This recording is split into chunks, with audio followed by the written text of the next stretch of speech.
Welcome to Fallen Enchantress on second thought. And this is a weird one because there is no AFG for this one, but as I think I've mentioned in the past, that doesn't always work that way. Just because we have one doesn't mean we have to have the other. They are separate, they just work together really well. So for this, given that if you were listening to STS, me and a certain someone else were constantly talking about this game, I had to, of course, get Surge to come and help me here. This has been in a long time in the making, hasn't it? It has. This has been one of those games where, if I'm really honest, I wanted to make this video not because this is a game that just came out or because, hey, we really should review this, but because personally I wanted to. This is a game that I personally wanted to really talk about, and I knew that I wouldn't have time to do it justice. And so I thought that it would just kind of slip into the massive list of games that I end up getting. Yeah. But it managed to surface. It managed to rise like a glorious strategy-based phoenix and smack me upside the face. Avery gaming piece, Yeah. so to speak. So how's your Fallen Enchantress experience going, Serge? My Good or Fallen bad? Enchantress experience is going very well. It is. Just a little bit of backstory. I played a lot of the Civ 4 mod Fall from Heaven, the one developed by the actual, I think it's the lead designer of this game, Kale. Right. So when I saw that on his blog, I was immediately taken. It's like, if it's going to be anything like Fall from Heaven, I'm sold. All right, I'll play it to death, and I have been playing it to death. Like I constantly say on STS, yeah, it's been a lot of fun. So this is my playthrough, or one of my many playthroughs, because I die a lot. And this is Kessian of Kickassia. I'm now playing as Kessian of Kikia. Minor change. Because, well, I realized when creating my faction that I'd created it completely wrong, and I'd spec'd Kessian completely wrong, and so I went back and I redid it. And that's one of the things that I find quite interesting, is that you can create something that you think is going to work, and it can horribly backfire. It can horribly backfire. So let's talk a little bit about what the game is and what it does. So it's essentially a lot like Civ in the respect that it's a turn-based real-time strategy where you manage your own civilization. In this case, it's either a kingdom or an empire, or basically good and evil. Yes, and there are differences between the two. It is asymmetrical.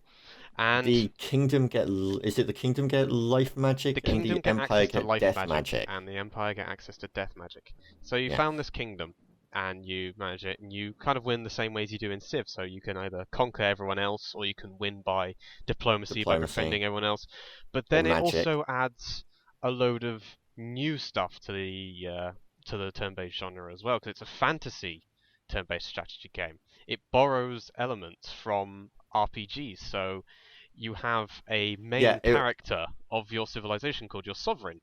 I got a very Might and Magic feel from this. Yeah, it does have a very Might and Magic feel, especially with the aesthetic as well. Like it harkens back to the older Might and Magic games.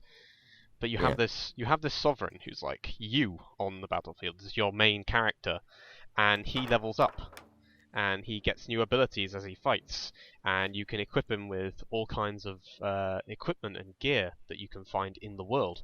So it's a turn-based strategy game, but it's also got a load of other elements from RPGs. You'll notice as well from, I think, a few minutes ago when I was actually casting spells on my city, your sovereign, depending on how you build him, you can actually get abilities that will increase research in your cities or production in your cities. Yeah. And obviously, because it's a fantasy game, you've got magic in the equation, so you can cast spells to influence the battlefield, and you can also enchant your units and cities to make them more powerful. Yeah. One of the fantastic things for me was that you're mentioning the whole it's a fantasy thing. So on this one, there aren't many monster spawns running around in my world. I think I find spiders, and then the rest are in the wild and caves. Yeah. but the latest playthrough that I've just started with Kickassia, Mm-hmm. I spawned my first city, and literally directly outside my borders is a group of spiders, Mm-hmm. some Pretty dangerous in um, and of itself, considering they're fantasy spiders. some panthers, and an exiled ogre. Oh, so fantastic start. Yeah, but Yeah. it's not anything compared to what you get in your game because you're quite further than me. You get Oh dragons, yeah. apparently. Yeah. I've had a couple of run-ins. Yeah. Let's just say that much.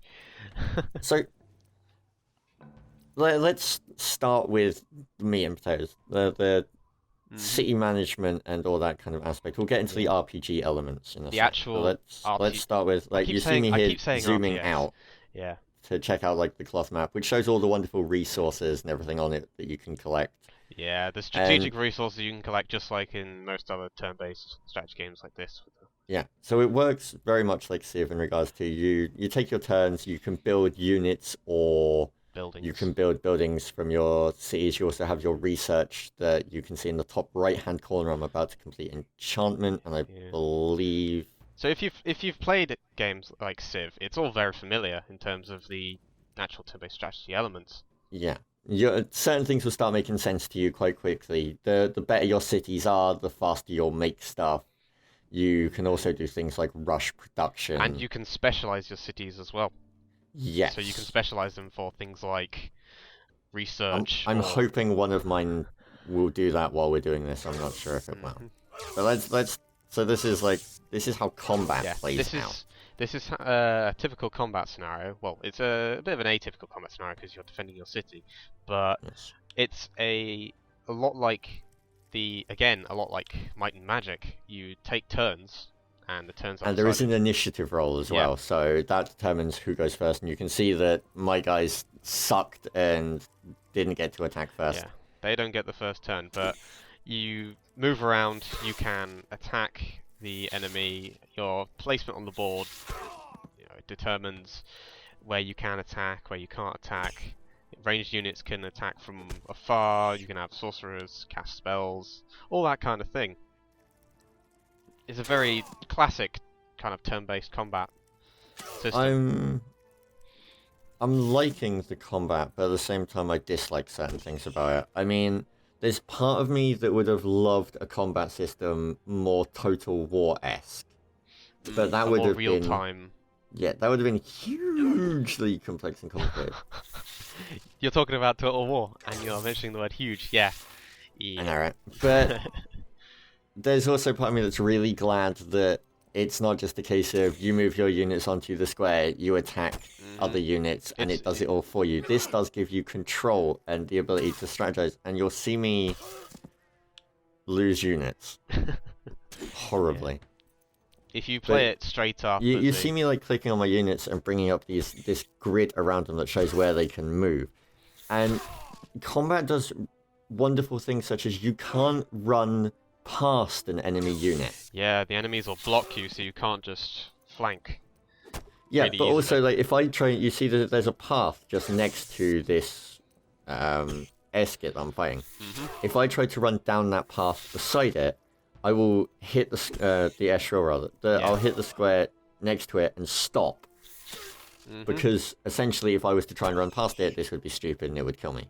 Oh yeah, in an immersion perspective, you'd be trying to walk past him So while there's simultaneously that, fighting but him. the fact that I got through that combat with such like last hit Yeah. strength there, that was fantastic. Militia did a good job on that one. Yeah, but I'm happy with how the combat is, but at the same time, like I said, I dislike certain things. I dislike the way some units play out, the AI of some units. And I really dislike the fact that like fighting Darklings is one of the most irritating things in the game because they all make the same noise. Yeah. And I think here we go. I'm gonna fight some Darklings. I think we'll get to actually hear it. It's all that irritating That laugh. annoying little giggle. Yeah. Yeah, And they do it every I time. understand it. So I found a wolf. I found Anna the wolf, who is really awesome. So you can find units, and you can find items and everything else in the world, which is fantastic. But let's stay with cities for now. So, how do you like the whole options you have for your cities and the options you have for your empire when it comes to the building aspect? I like what they've done with the building, to be honest. I think that it's varied enough so that you can really get some specialization going in each of your cities, because obviously you have to balance your production between your buildings and your units. Yeah, so let's talk, like we were mentioning that cities, you can specialize cities. The three options are... So one of the options, I'll take it from the top. One of the options, one of the RPG elements of the game is that you can level up your cities alongside your units as well. So, and that is in the form of population. You expand your population, and then eventually your city levels up, and you can add enhancement to it. And the first one you can choose is either you turn it into a town, which will increase its growth and make it into a big sprawling town. It's kind of hinted in the name. Or you can turn it into a fortress, so you can dedicate it to your military and production. Or you can turn it into a conclave, which is one of your seats of knowledge. So you can really focus your empire on what you specifically want to do. Where you want to go for the research victory, you build lots of conclaves and stuff. Really adds a lot of what's the word for it? You also gain access to certain things depending on which one you pick, I believe. I mean, I picked a fortress. There are some buildings you can't build. For instance, I got walls and stuff. You'll be able to get access to walls, barracks, things that improve your units that are produced there, as well as your production. Yeah. In your stuff. Whereas if you build in a conclave, you'll get access to things like alchemists and sage labs, which will increase your research. So, how do you like that? Having to choose what your cities actually are and what they do. I like do you feel that adds to it? I think it adds to the game because it's more specialization. It's the ability to diversify from your opponents even more. So your opponent could be going straight up military, so they have lots of fortresses, and I can think, I don't want to go for that. I pride myself on my research, so I get lots of conclaves instead. Or I'm a wealthy person, so I go after the towns. It adds more diversification. I think that's the right word for it. I love like you can see what's going through my brain right now, which is, do I play this peacefully or do I not? And then it's just like, well, no. No. So this guy is on a prime piece of real estate. Yeah. And I really want it. Mm-hmm. And that's the thing as well. I don't like the fact that in the newest Civ 5, they actually dumbed it down so that you don't have to have...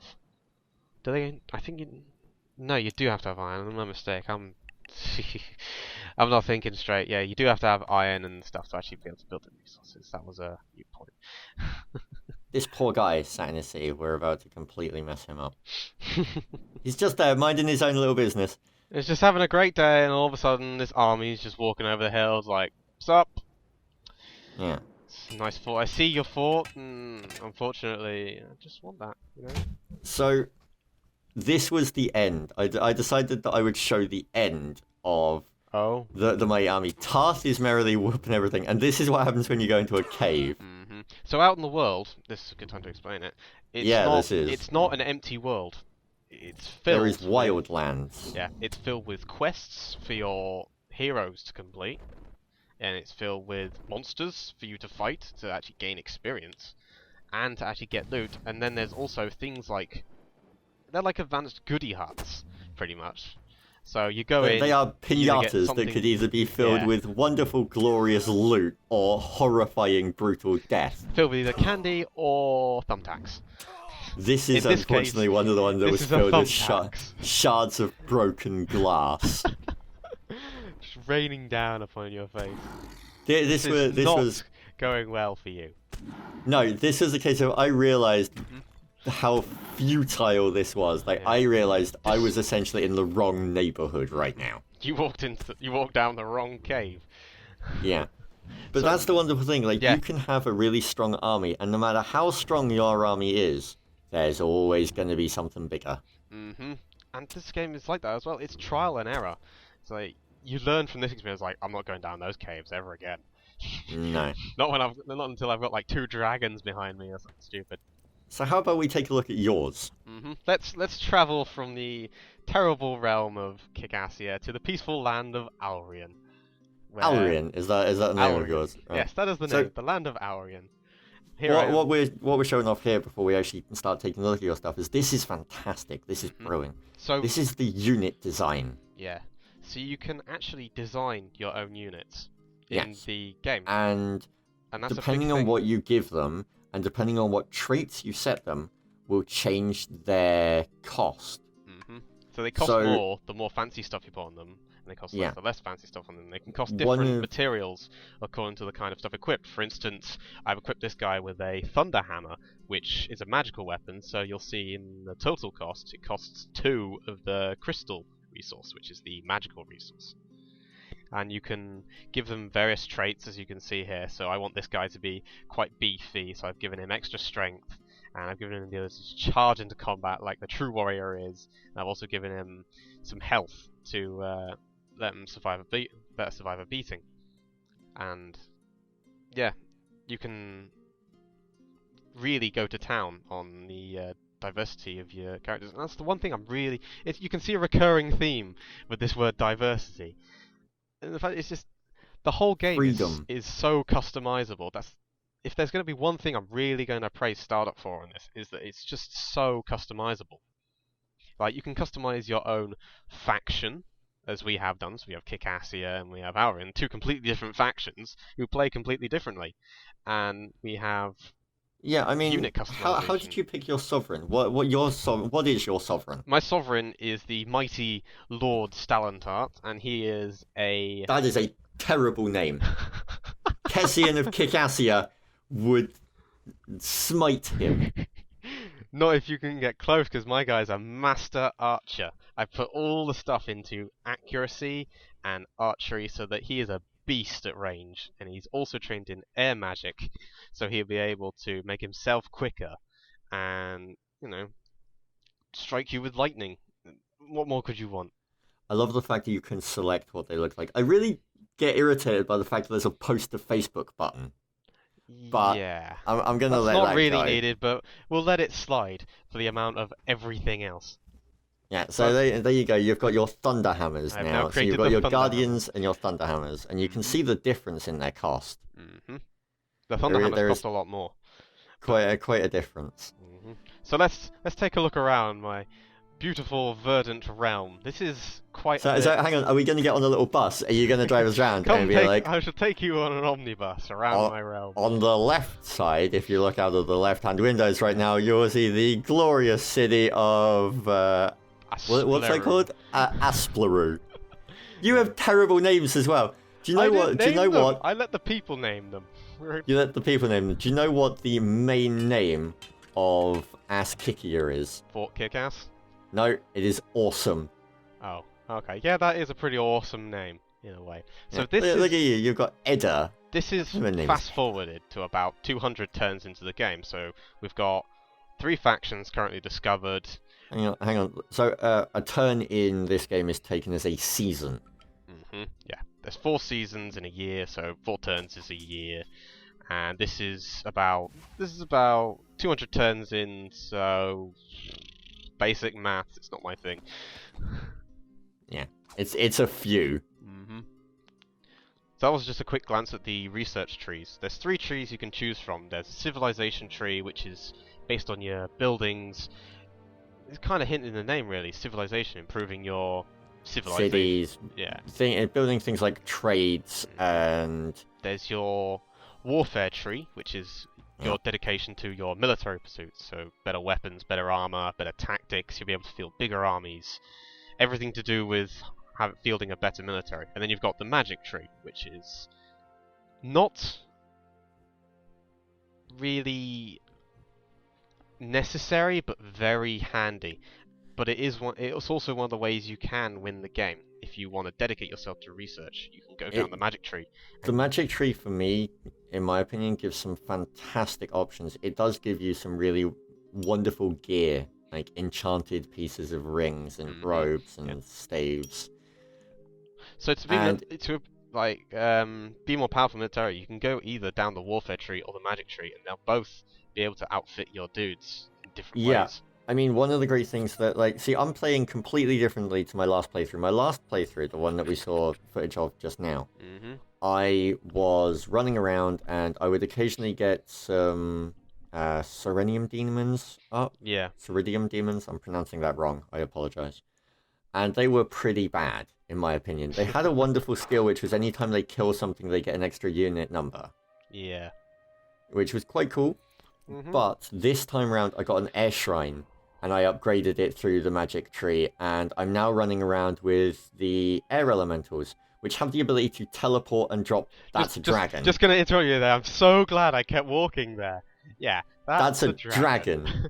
So yeah, the air elementals this time around feel so much better, and it's not a case of they're stronger. They just have different uses, and it's really fitting with my army style. Yeah. That's a dragon. That is a dragon, but I'm more worried about the fact that I've just put my really low-level new hero next to a load of wolves. So I'm thinking, oh crap, what can I do? I've just done something terribly wrong. And so I'm going through my spellbook, and I'm thinking, you do have a decent amount of mana. You can cast a few things. So I've given my character's ability. I've enchanted her to have the ability to cast fireballs. So if they do come out, I can be like, right, I can throw fireballs now. And so the spells, there's tactical spells, and then there's what are they called? Strategic spells. Strategic spells you cast on the turn-based screen, this one. And tactical spells are the ones you cast in the fights. So that's like your fireballs, your ice bolts, your lightning bolts, all that kind of thing.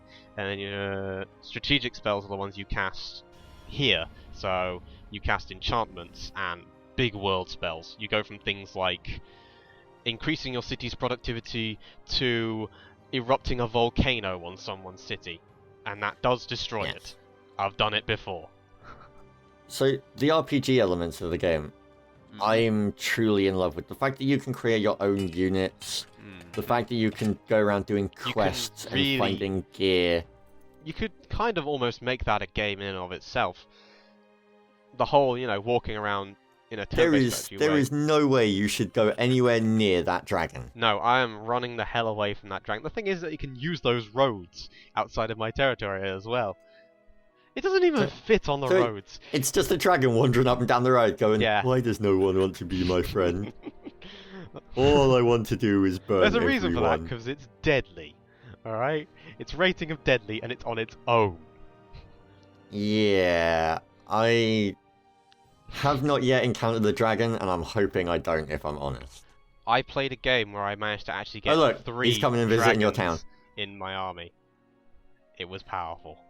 Because you can do the quests, and I did the quests with the dragon statues. Why are you doing this? Because I was thinking to myself, the line of thinking was, well, I don't really have a use for these guys, so I'll throw them at the dragon and do a bit of damage, because they got quite a bit of attack.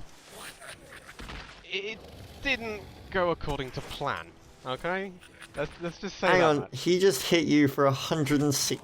Right, how much health do your units have? Not a lot. 40 each. I was thinking, oh, crap, great, I've done a whole 5 damage to the guy, and... You nearly had him. Everyone is dead. You nearly had him. So I was just sat here at the moment, just like... And so if you had to say something negative about the game, which aspect would you pick to say something negative about? What in your mind doesn't live up to the rest of the game, or is weaker, or could do with a little bit of work?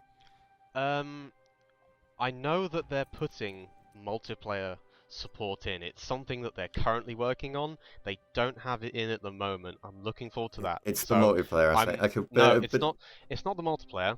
I see this is the kind of thing that would really benefit from multiplayer, but they're working on it. They've already said it, so I'm not going to hold it to them. The thing I want them to work on most is more unique research paths.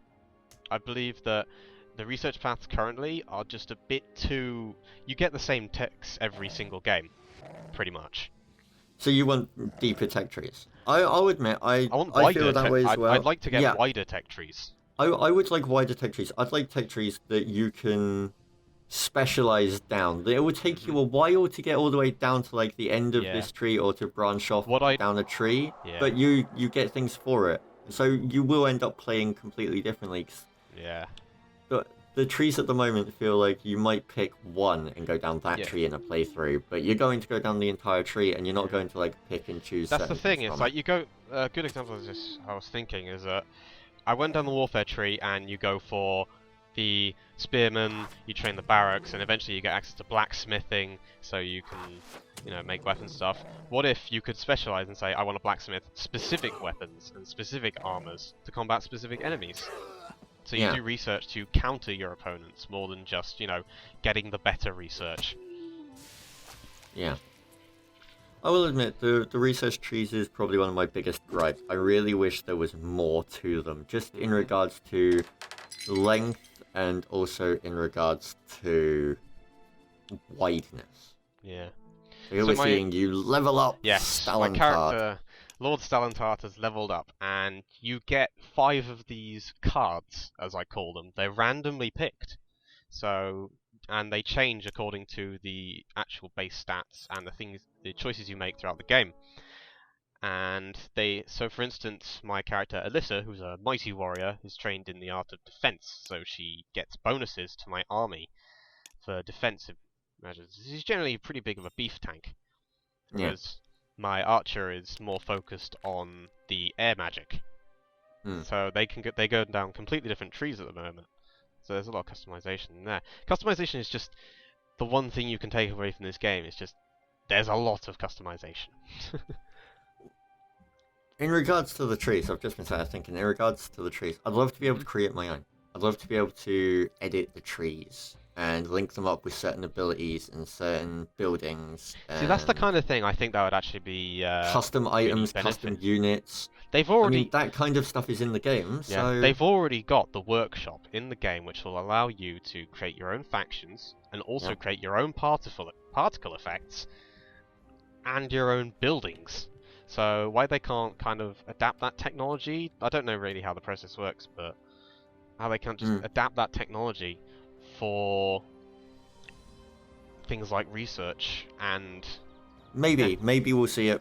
I'm not sure, but even still, it's a fantastic game. It's a game that I lose too many hours in. Yeah. And if you're after something that you can just sit down and play in an afternoon, or play over an entire day, or play over a week, if you make it long enough, you can. Yeah. You won't get bored of this quickly if you're into this kind of thing. Give me your final wrap-up thoughts. Final wrap-up thoughts. If you like Civ, but are looking for something more fantasy, if you're looking for, I like Civ, but I also like magic, look no further. Seriously, you would be doing yourself a disservice if you did not pick up this game. It is a big improvement from War of Magic, the predecessor to this. And, like I said, you'd be hard-pressed not to buy this if you're into this kind of fantasy, grand fantasy style. Lots of customization, lots of depth, very, very challenging at times. Yeah, I'll agree with that, and I'll back up all those points. I feel the same way. I feel it's a fantastic game, a game that I can sink too much of my time into. Again, I love exploring the RPG elements, I love exploring the leveling elements of my units, I love exploring the Civ-esque building aspects as well. It's got a bit of everything for everyone. It's good. It's a fantastic game. The unit creation I am absolutely in love with. Mm-hmm. So, we should wrap it up and end it there, I feel.